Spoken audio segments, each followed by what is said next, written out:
Hello, hello, hello. So I am going to say something that Amy Mowbray taught me, which is, what does a waterfall sound like? And then everybody says, shh. And she told me it would work, and it totally did. Thank you, Amy. Hello, my name is Chloe McElroy, and I am so happy to be your service leader for the second time today. Thank you for gathering here today at University Unitarian Universalist Fellowship, or lovingly known to us as UUUF or UUUF, if you don't want to say all of those many U's in a row. I would like to invite you now to silence any of your electronic doodads or cell phones, whatever. If you guys still have beepers, I don't know if that's still a thing, but silence all the things for me, please, as we gather into our shared sacred space. We would like to remind everybody that it is flu and cold season, and it's coming up very quickly. We're in it. If you haven't gotten your flu shot yet or your updated COVID shot, you should do all of those things because they'll help protect you. We have a new strain of COVID that's not as deadly, but it is still serious, and it's easy to spread because COVID is. Please, if you are feeling sick, we urge you to stay home. You can watch our Sunday service online, where we stream on YouTube and on Zoom, and you can come and join our shared sacred space while also keeping your germs at bay. We appreciate that. You can always find the link on the website or in the notable news. Before we begin, we have committee moments. Any committee representatives are welcome to come up and share.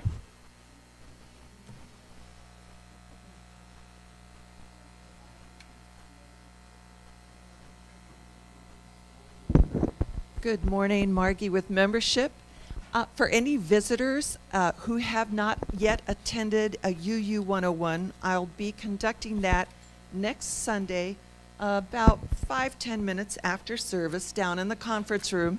And what UU 101 is just an introduction to Unitarian Universalism.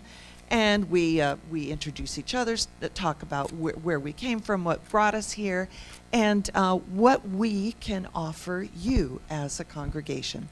Hope to see you there. And for people who are not yet members, when you get the notable news, you see something interesting in there that you might like to join in, you are welcome and encouraged to join in any of our activities or committees and participate.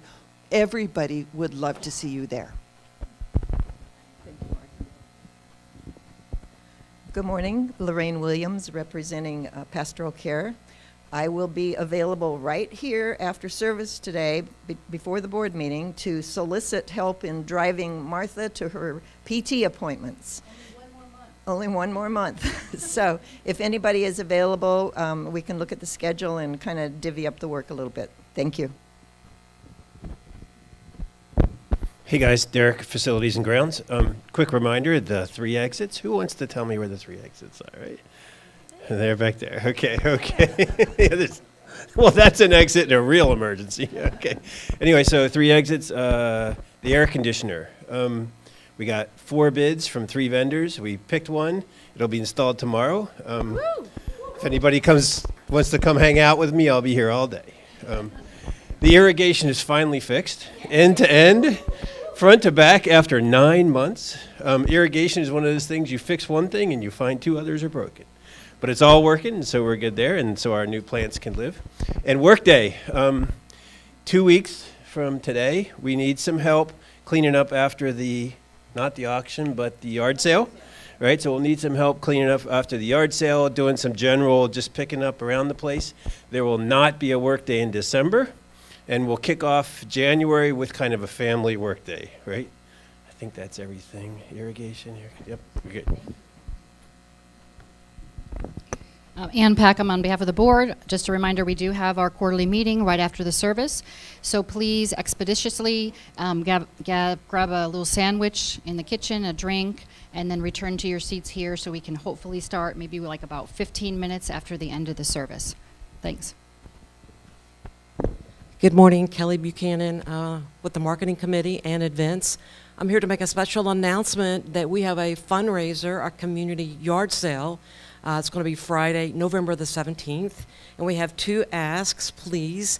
There's a table in the back, and we're asking if you have any donations or anything that you would like to donate to repurpose, recycle, to clear the clutter. We would love to have those items so then we can sell them at our community garage sale. Again, a fundraiser. It could help our air conditioner that we're going to install tomorrow. Those types of things. Our second ask is we are in need of volunteers on that Friday, starting from 9 o'clock to 3 o'clock. Maybe just a couple of hours. You can come out and participate and help us, with the yard sale. But the most importantly, and our concern is that we really need some donatable items. We want to make sure we have enough to have a yard sale, right? So we're looking for items. We have 3 different drop-off days and times where you can drop off your items here, and we'll sort it and we'll take it from there. If you need some help maybe getting it to the church or those types of things, come and see me or Lindsay. Raise your hand. There she is. So community garage sale, help us out. Thank you. Hi, Lori Hospitality. Got a few things. The 19th is our Thanksgiving potluck. 2 Sundays from now. So it's the Sunday before Thanksgiving. Okay, so if you want to remember it that way. I'm thinking about not having a sign-up sheet. We always seem to be able to manage to have a diversity of foods without that. Turkey and stuffing will be provided, so we need everything else to go with your Thanksgiving dinner as you like it. I will be looking for more coffee volunteers after service, and I guess that's it for me. Hello, everybody. David McElroy. Men's group was going to meet the 13th, which would have been tomorrow, or no, next week. Whatever. I'm confused. But the 20th, Monday the 20th is the men's group now. So if you're interested, let me know, and we'll go from there.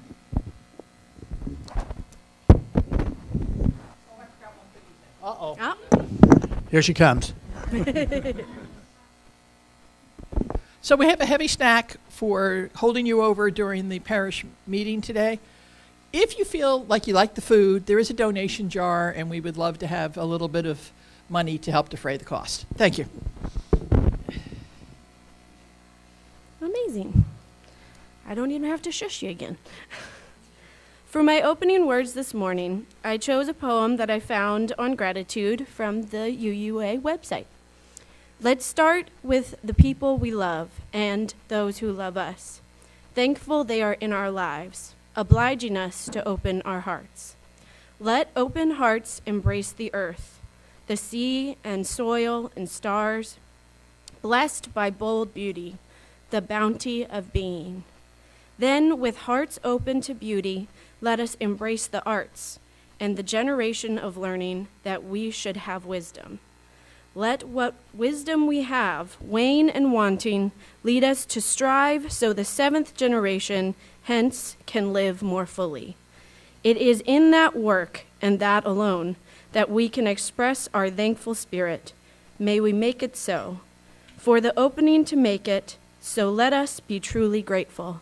So may it be. That was by Swiftwalker. For our opening music this morning, we will be singing hymn number 332, Thanks Be to These, led by Janet Levins and Mallory Rogers. Please rise. Also note we will be singing verses 1, 2, and 4. And the fourth, if you have the hymnal, the fourth verse is at the bottom of the page. Please stand as you're willing and able.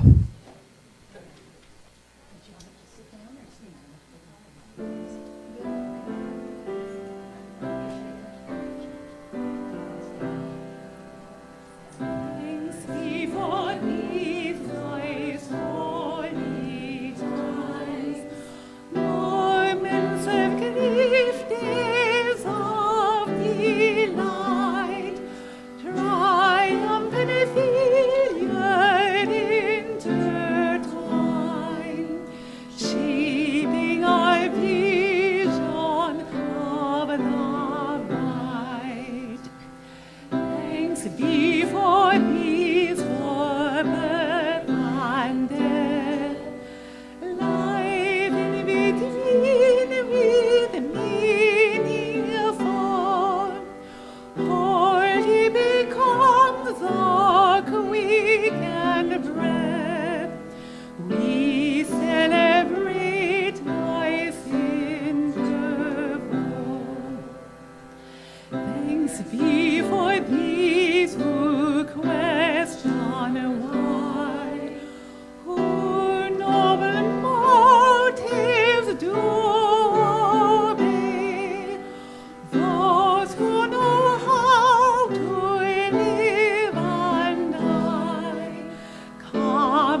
to share His holy way.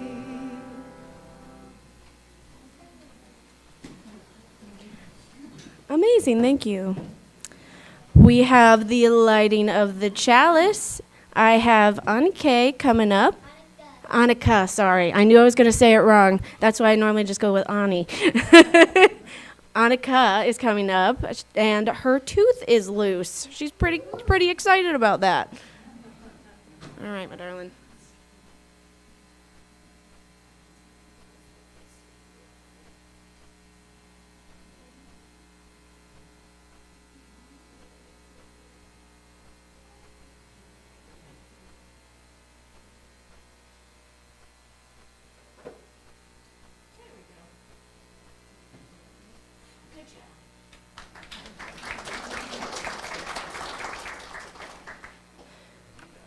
And if you will do the lighting of the chalice with me, in the light of truth and the warmth of love, we gather to seek, to sustain, and to share.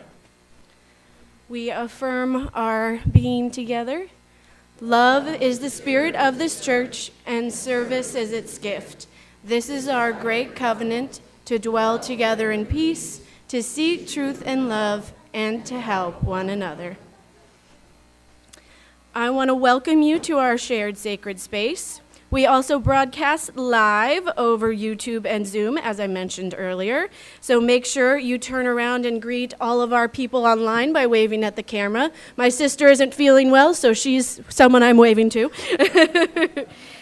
Let me find it. We thank you if you are visiting us today for the first time. Our speakers vary greatly, so please come and see us a few more times to find out what we're all about. Today we have members of our congregation speaking, but we also welcome speakers from academia, such as UCF. We have Seminole State, Valencia. We have a lot of different colleges around here. Rollins, thank you, another one. And then we also have a called minister who speaks with us about twice a month. It is her birthday today, so happy birthday, Dr. Reverend Tracy. Please take a brief moment to turn and greet those around you, but listen for me to call you back.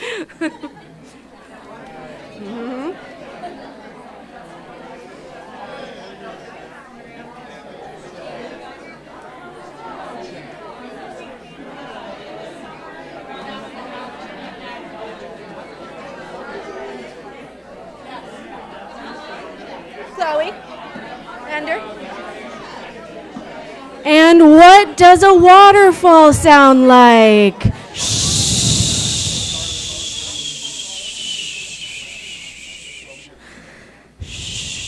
That is one of my favorite parts of service, is the cacophony of sounds. There will be more time after service, a brief time, since we have our quarterly meeting, but enough time to talk and have some conversation before we get down to business. We have joys and concerns, and just a reminder that we are streaming our service. As I mentioned, this is the third time I've now mentioned it, but we like to make sure you know, because what you say here will be broadcast out to the online world.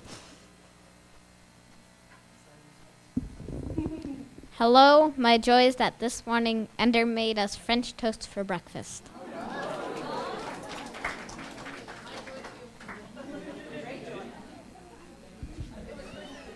Want to go, Miles?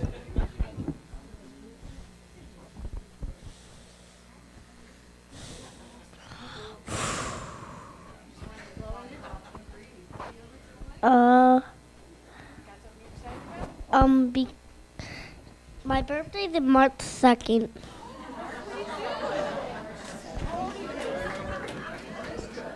I am 5. 35? I'm 5, You're 5 now? and I'm gonna be 6 in March 2nd. All right, you want to hand it to Ender? That was enjoyable.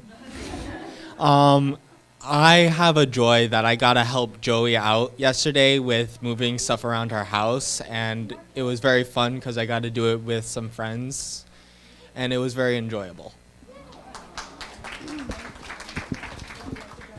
Oh, I got a haircut on Saturday.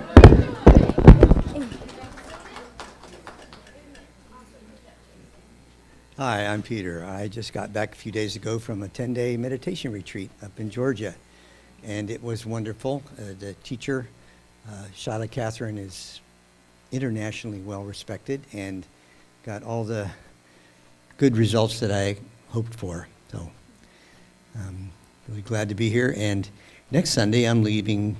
I'll be here for this service, but afterwards I'm going away to lead a 7-day retreat up in Lake County. So I love to meditate. Hi, Chloe Hatfield. I'm a little concerned that around Thursday I was starting to feel under the weather and it went into Friday, but luckily it was just like a tiny little bug that went away.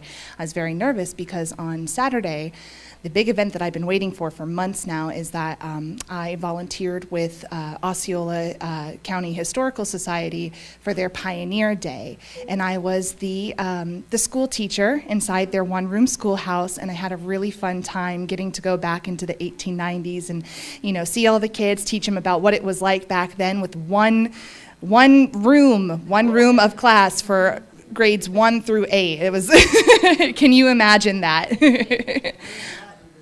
Yeah, in cursive and arithmetics and math and all that. And it was just a really fun time. I had a great time. And I was so nervous that I was going to miss it, but I was able to get better enough. Like my body went into overtime getting better for that. So I was very happy. That was one of my joys. Good morning. I have a thank you, a joy from Joey, who was just mentioned by Ender. Joe has been having some more issues. He's currently in a rehab at Commons at Lutheran Towers downtown, so it's a good place for him to be for the next couple of weeks and hopefully get well enough to come home. So she's appreciated and thankful for everyone who's offered and provided support, especially Dee Covert, Ender, and Colton Mitchell, who did a lot of help with her yesterday.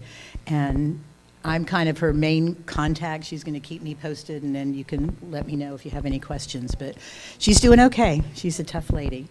And I'm looking to see. Nope, nothing from online yet.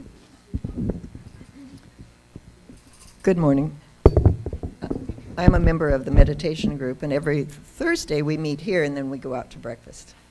And we vary our places. And this week, we were sitting at a table. There were 5 of us, and most of them are here. But a man walking out of the restaurant put this on our table and said, "Here, I want to pay for your breakfast." So we're going to put it in the basket this morning. But we just thought it was just such a nice thing. So.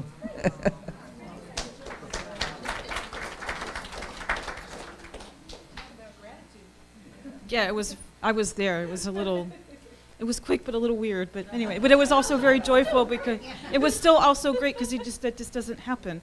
But anyway, I have a different joy. It is my sweetie's birthday.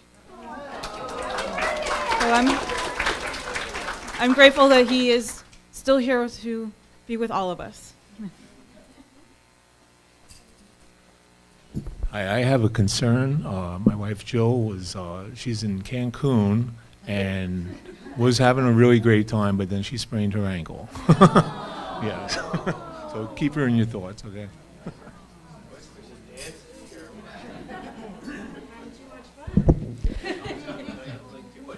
Good morning, Kelly Buchanan. I have 2 joys. One is I got an email from Janet. I'm sorry, Janet, that we're actually going to go Christmas caroling again this year. So, yay. So if you're interested in joining us for sing-alongs at the Memory Health Care Center in Winter Springs, Oviedo, please reach out to Janet. We had a great time last year. It was so much fun. My other joy is that the Packhams hosted a safari dinner party last night as part of our spring auction that we had. And it was, again, it's a not to be missed party. Next year, if they put it up for auction, they did a great job. It was lots of fun. Thank you.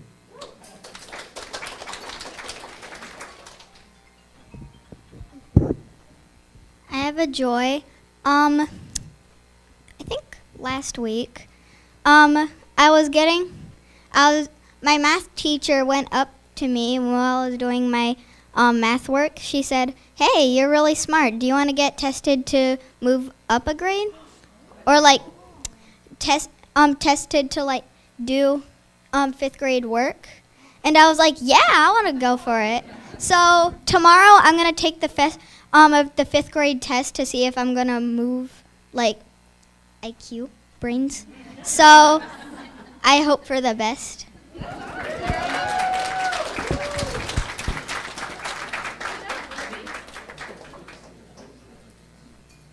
Hi, I have an announcement / joy. November is Epilepsy Awareness Month, and purple is our color, and it's really deep to me that, because I have epilepsy, and it's really, what's the word? Important to me, yes. That we all not celebrate, but are aware of it.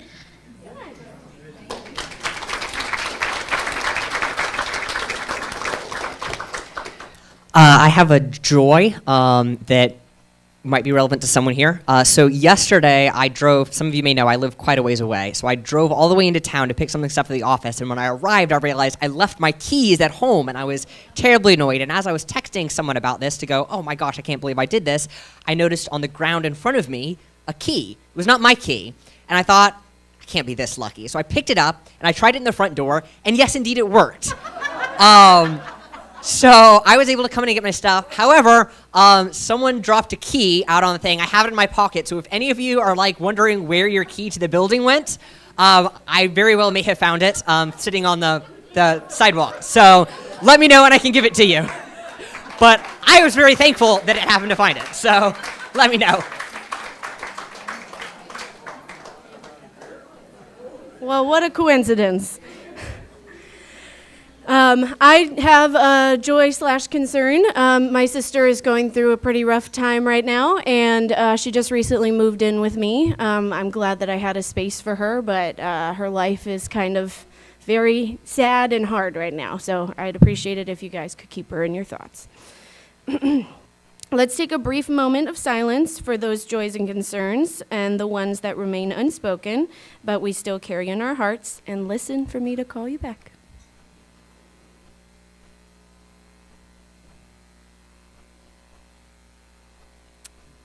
It is now time for all ages. I'd like to invite James. Okay, yep, inviting James up.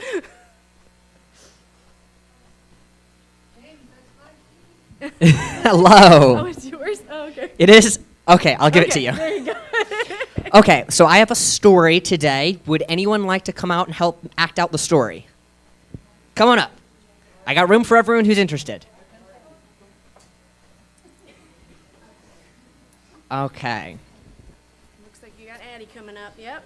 Awesome. Okay, so I'll need some people interested in being travelers and some people interested in being a tree.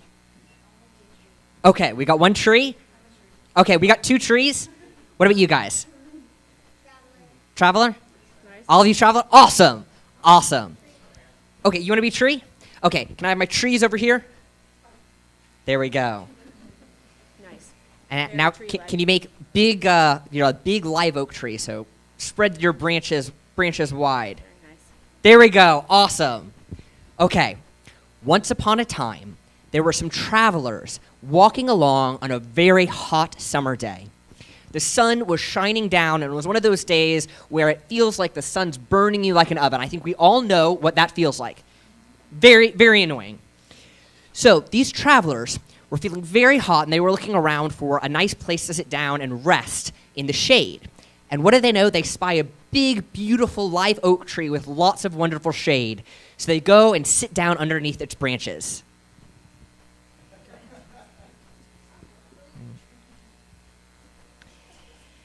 Now, this tree provided wonderfully relaxing shade, and it wasn't too humid that day, so the shade really helped. You know how it's drier, the shade helps much more. It was one of those days. Really useful shade. But after a few minutes, one of the travelers said, oak trees are so useless. They don't provide any fruit. If this were an apple tree or an orange tree, I'd be able to go ahead and pick a fruit and go ahead and eat it, and I wouldn't be hungry anymore. Oak trees, they're not that great. Another one of the travelers piped up and said, you know what, you're right. Oak trees, they're not that great. They don't have any beautiful showy flowers like crepe myrtles or magnolias. They just got these boring green leaves. This type of oak tree doesn't even have big bright red leaves in the winter. It just green all the time. But then the third traveler said, you know what, I disagree. I think oak trees are pretty awesome. In fact, we were so hot just a few minutes ago, and then we found this oak tree with this lovely shade. And yeah, the green leaves aren't the showiest around, but they're still beautiful, and they stay green during the winter when a lot of other trees lose their leaves. I think oak trees are pretty awesome. And the other two travelers thought, and they realized, you know, the third traveler was right. Oak trees are pretty cool. And they were all happy to be under the shade of the beautiful live oak tree. The end. Thank you, everyone, my wonderful travelers and wonderful tree. You're a very good tree. Very good tree. Now, does anyone have any lessons that they feel like they could get from... I've got a hand already. See, I didn't even have to finish asking the question about lessons from this story. So now my weekly exercise. You can always be grateful for everything around you. Very good, very good. I like that. Very appropriate for today. Here we go.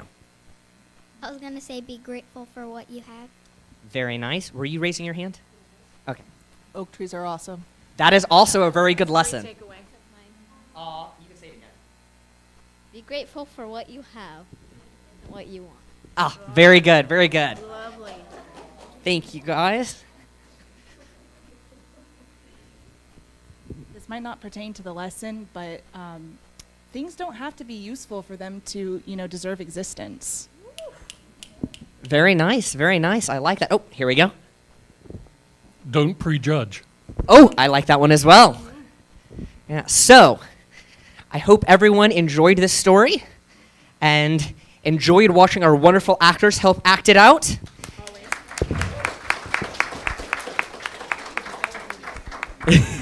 And I hope you guys have a wonderful rest of the morning. Amazing. Thank you, James, and all of our actors. It is now time for our interlude and offering. We share 40% of our collection with different amazing local organizations. November's Share the Plate is Floridians Protecting Freedom. Does anybody actually know what this organization does? Because I do not, and I'd like to know. Anne? There's an organization that's collecting petitions to put on the ballot in the next election to allow the voters of the state of Florida to choose about abortion rights. Awesome. So for whoever didn't hear that, it's the people who are going around collecting ballots or collecting signatures to get different things on the ballots. Like I believe we had the Florida, the marijuana law, as well as the abortion, legalized abortion for all. So Floridians Protecting Freedom are awesome. I would now like to welcome up Lindsay Stroh, Paula Despang, Larry Vita to perform Simple Gifts.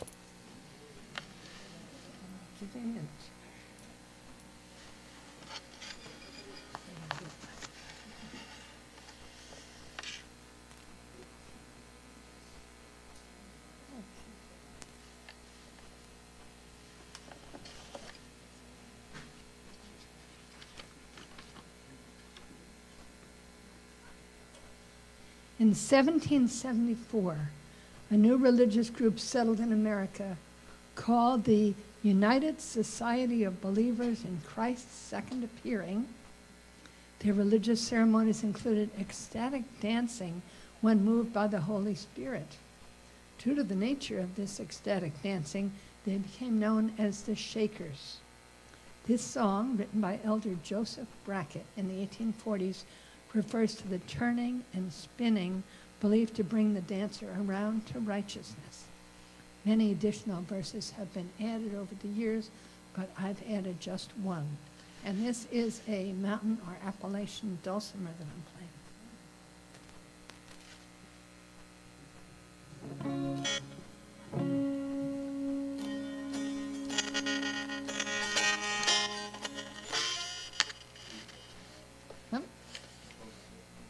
Okay. You got to turn it. You set? There we go.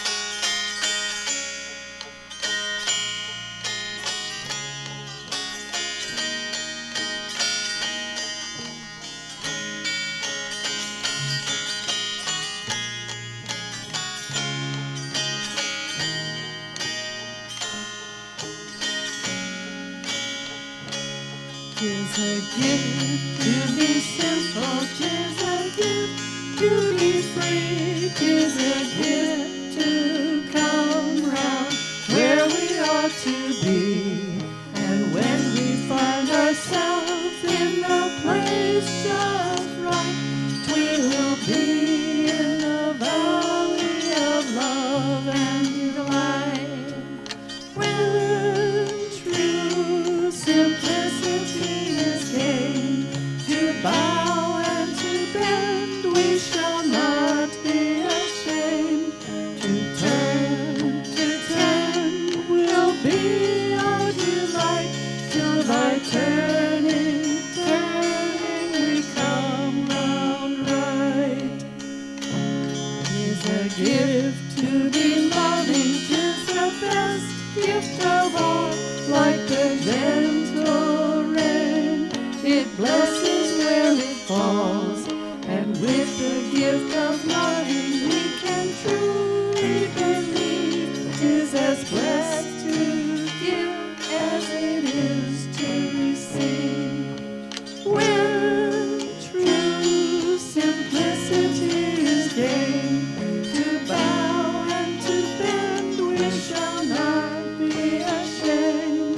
To turn will be our delight, till by turning, we come round right.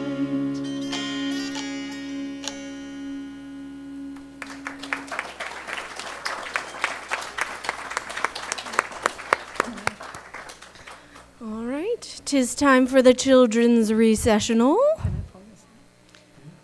We love you and bless you and send you on your way. We love you and bless you today and every day. Bye, kiddos. I would now like to welcome up Martha Kirby to start our program today.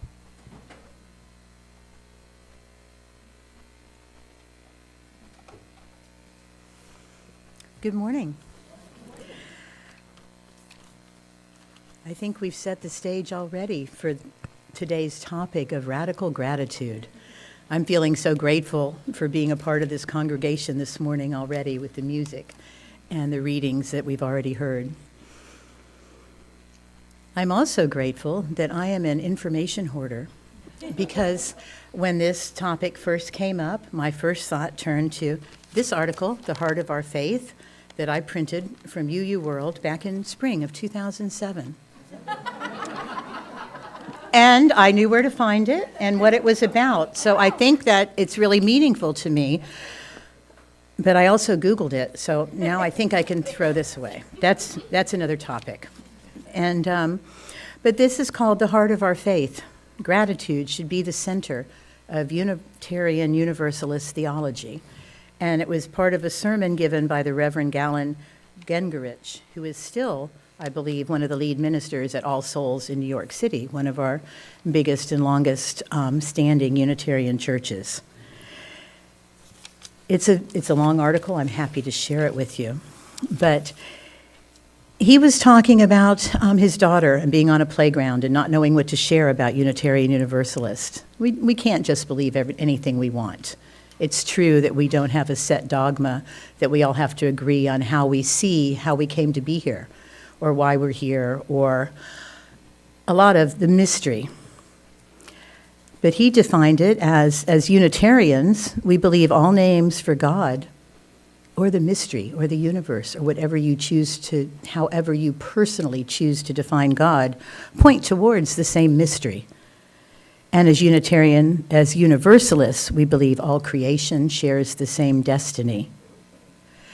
So those, to me, that's creating that sense of awe and wonder that I have out in the real world. It can come from nature, it can come from experience with other people. It comes from so many places, the awe and wonder of being alive, and then the obligation that we have to others who maybe were not lucky enough to be born in the circumstances that we have, and how can we broaden our gratitude for everything and help other people be able to feel gratitude wherever they are. Faith in action requires some sort of practice or discipline. For the Jewish faith, it's obedience to the command of God. For the Christians, it's love. Love God, your neighbor as yourself. For Muslims, it's submission to the will of Allah.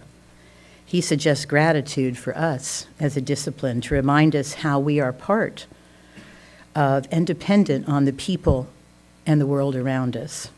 That interdependent web, principle number 7. And that we're obligated to work towards a future that allows all of us to be grateful and nurtured. So let's turn now to some of our members to share their perspectives. We'll begin with Janet Levins, Radical Gratitude, followed by Lindsay Stroh, and then Paula Desmay. Thank you. Thank you, Martha. One afternoon, a few months ago, I was driving our ancient Toyota Prius, and I was hot, really hot. The AC had just broken again. I had the windows down, but it was August in Florida, and it really didn't help. NPR was proving particularly boring that afternoon, so I had switched it off. The road itself, a road I have traveled many times, didn't offer any real challenge, and the errand I was running was mundane. So I was bored and hot, and frankly feeling a bit peevish. But then I played Let's Change the Narrative, a game I like to play when I am feeling stuck and less than fine. At least we would be able to get our car's AC fixed again. And if it broke a third time, well, maybe that would be a good excuse to get a newer, more reliable hybrid vehicle. Then, for whatever reason, and this is a true story, I suddenly had this weird, unbidden flash. What on earth? It was nothing short of a miracle that I was driving this aging Prius down Lockwood Boulevard at all. And if the AC had been working, it would only have been a tiny bit more of a miracle. How did this happen? How did it happen that I am operating this incredibly complex machine? How is this vehicle even in existence? Well, I started thinking, I know that there are probably many researchers, engineers, and auto workers in Japan who worked years to design and build cars like mine. Thank you. All you Japanese auto workers whom I have never met and probably never will. But these engineers and auto workers didn't design the Prius from scratch. They almost certainly built on decades of car designing expertise. And the early designers of automobiles undoubtedly drew on the knowledge of carriage makers. But even this, I thought, is just skimming the surface. All the components of my car also have their own histories. The Prius is famous for its hybrid drivetrain, but Toyota engineers invented neither the electric motor nor the fuel injection engine. And what about the wheels? The natural and synthetic rubber in the tires were relatively recent discoveries, but the invention of the wheel and axle can be traced back to ancient Mesopotamia. How about the exterior paint job? Unraveling the history of paint takes us all the way back to the Paleolithic, where artists' experimentation with natural pigments transformed cave walls into evocative images. And how about the steering and the brakes and all the other components, not to mention the smooth, well-engineered road I was on? And finally, how about all the people who loved and supported and nourished those whose work led directly or indirectly to the existence of the engineering marvel I was driving? You get the picture. Here I had been just driving down Lockwood Boulevard, completely unaware that I was a beneficiary of the work of innumerable people alive today and going back through the ages to the dawn of human history. They weren't trying to help me personally, of course, and yet here I was awash in riches created by their labor, love, and genius. I don't know if there is a single word to describe exactly how I felt. It was gratitude for sure, but a gratitude tinged with wonder and awe, combined with an oddly comforting sense of my own insignificance. Later, when I started working in this talk, I tried another thought experiment. Let's say I want to make a simple pasta dinner. I get out my sturdy metal pot. Ah, a thoughtful gift from my husband. Thank you. A quick look at the bottom of my pot informs me that it was made in China. But then I engage in a fairly long internet search, which reveals nothing whatsoever about my pot's brand, except where I can buy more of its cookware and how much each piece will cost me. Given the less than stellar labor conditions in Chinese factories, this worries me. Is someone trying to hide something?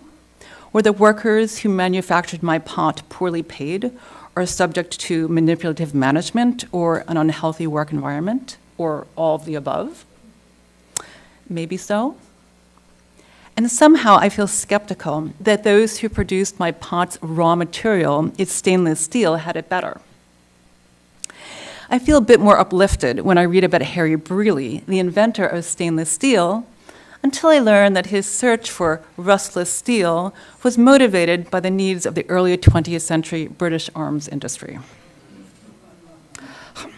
I take my pot over to the tap to fill it with water. Now I have a more joyous sense of appreciation, clean running water piped to and through my house. Surely not everyone in the long involved history of plumbing and public water supplies earned a living wage or enjoyed safe working conditions. But thanks to all who have contributed to this vast project, now most women and children do not have to spend hours every single day hauling 10, 20, even 40 gallons of water on their back or head, up and down steep slopes and sometimes in intense heat, just to help their families survive. I haven't even gotten to the stove or the electricity that makes mine functional, much less to the packaged pasta, the canned tomato sauce, the spices, and the Parmesan. Who am I to say that I am making dinner? Sure, I'm doing a few things. But I couldn't accomplish this simple task without the love and work and, yes, suffering of innumerable people, mostly anonymous, but both throughout history and alive today. In fact, almost every single thing we do throughout our day, we accomplish by drawing on a similarly complex heritage. You might think, oh, you're only talking about technology, about material things, not about the intangibles and relationships and spirituality and what really counts. However, we can also understand our notions of love and justice, of what truly constitutes a healthy relationship, or a well-functioning government, or fair labor practices, or the ethical life, as complex ideas that have been invented, developed, and refined by many throughout history, by people whose names, for the most part, have long since been forgotten, if they were ever recorded in the first place. The awareness of these abundant and mostly anonymous gifts and the wonder-filled gratitude they can inspire is right here, within the reach of us all. All it takes is a momentary shift of consciousness. Engaging in this and other kinds of radical gratitude can do a little bit to cushion us from life's blows, disappointments, and stretches of drudgery. We can see ourselves not as individuals struggling to run our race or tick yet another item off our endless to-do list, but instead as unwitting beneficiaries of all those around us and those who have come before. And when we do stop and open onto this kind of radical gratitude, we can imagine, in turn, that someone decades or even centuries from now will stop and think, wow, I have read and heard that times are tough back in the early 21st century. There were wars and racism, a pandemic, and the crisis of climate change. But thanks to the work of millions of people I will never meet, we now enjoy this peace and prosperity that we really shouldn't be taking for granted. Thank you.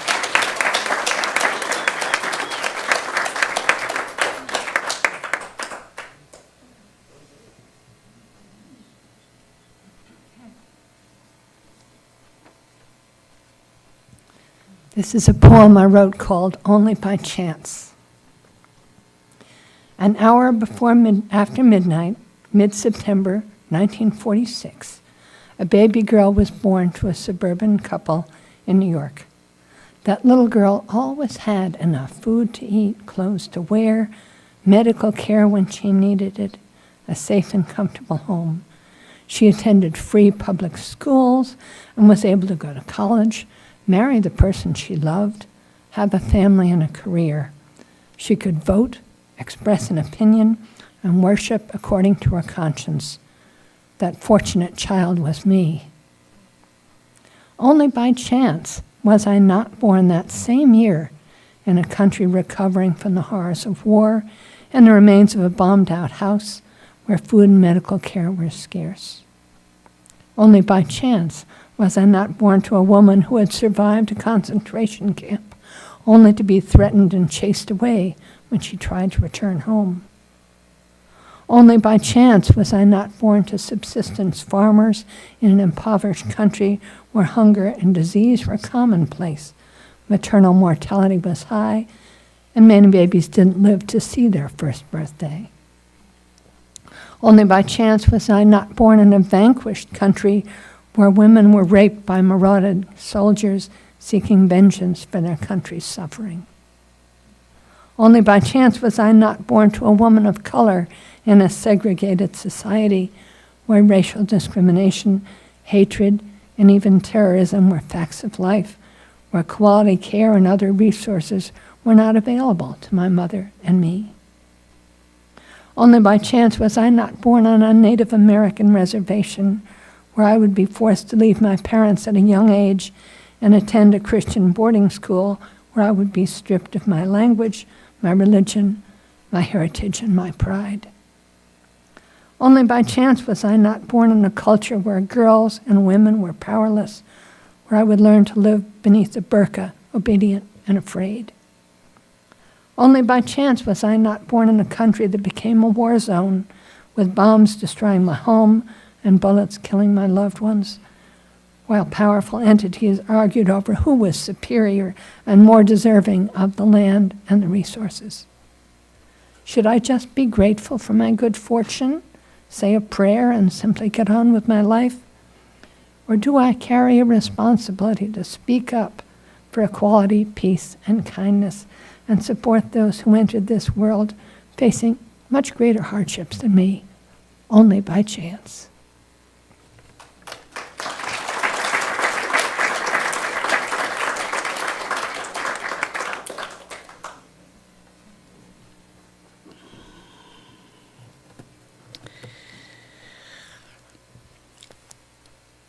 Gratitude changes everything.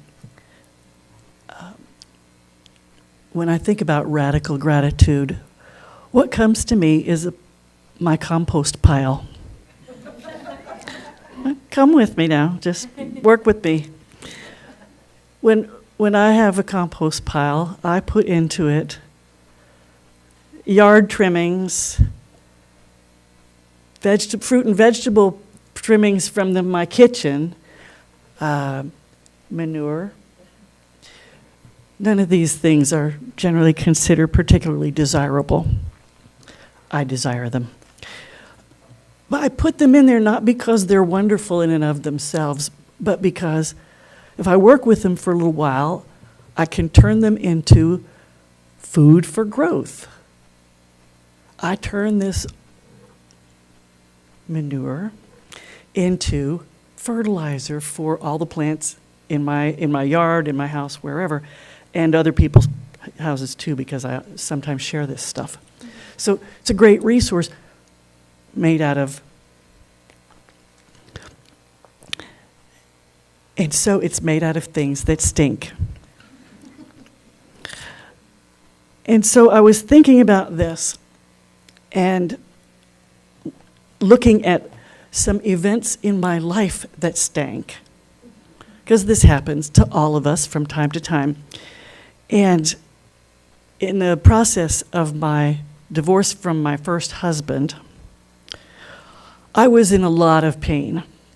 And I went and crashed I crashed with a friend of mine and her husband and their baby daughter. And she said, during one of my crying jags, because I had one of those every day, she said, part of what you need to do is look for the upside of this. I'm like, what upside? What? But she's a smart girl, and I trusted her, so I gave this a shot. And the healing began when I started thinking about that I was better off without that man. He didn't love me, and I couldn't trust him. So I must be better off in many ways because of that. Certainly poorer. I had no marketable skills, and he did, so he had his college education complete, and mine was not. But I was happier, I was freer to be me, and free to create my own whole other life. And so here I went, and I was grateful for that. It took a while for me to really be grateful, but I had to say, okay, I'm going to be thankful for this, whether I can understand the upside of it really or not. But I'm going to be grateful for this, and I'm going to get through this. And I have to appreciate Gloria Gaynor for singing I Will Survive, because that became my anthem, as some of you who know this song can appreciate. But it makes a difference how we look at whatever comes into our life. Because rain does fall, and some of that rain, sure, some of that rain is nourishing plants. Other times that rain is flooding us out of somewhere, or, trashing our trees and whatnot. But we're going to have rain, and we need to appreciate it and love each other and love ourselves right on through it, and be grateful.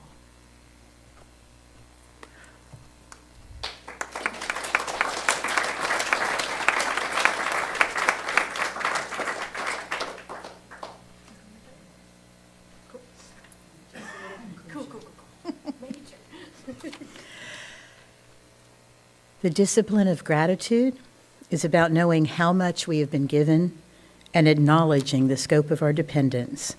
It's about saying thank you to the people we love, to the world we enjoy, to the universe we inhabit, and to the God or mystery who holds us all in a divine embrace. Thank you all for sharing so well.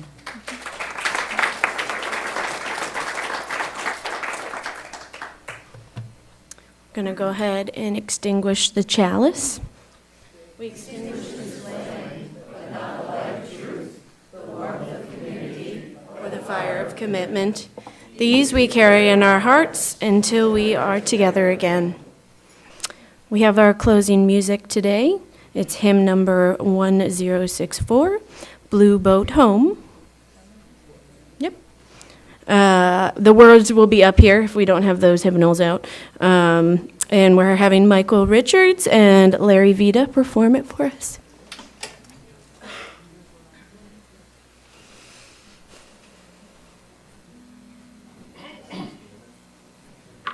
Please stand if you're willing and able.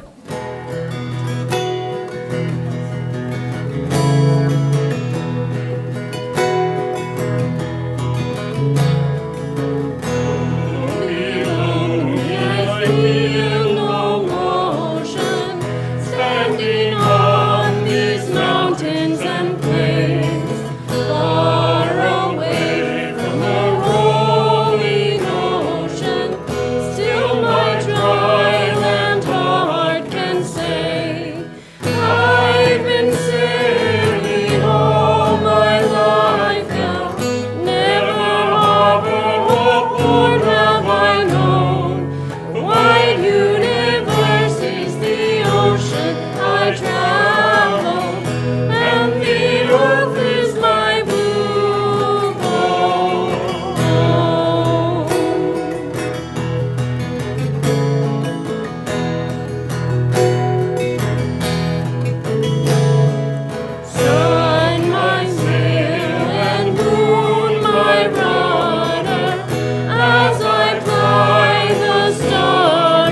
Thank you. That is one of my favorite songs in our hymnal book. For my closing words today, I've picked a gratitude quote by my favorite gratitude-ul woman, Michelle Obama. We learned about gratitude and humility, that so many people had a hand in our success, from the teachers who inspired us to the janitors who kept our school clean. And we were taught to value everyone's contribution and treat everyone with respect. Thank you. Remember that we have our quarterly meeting today. You have about 15 minutes to hang out, and then we're going to come right back here. And sign up with Kelly in the back. Thank you very much.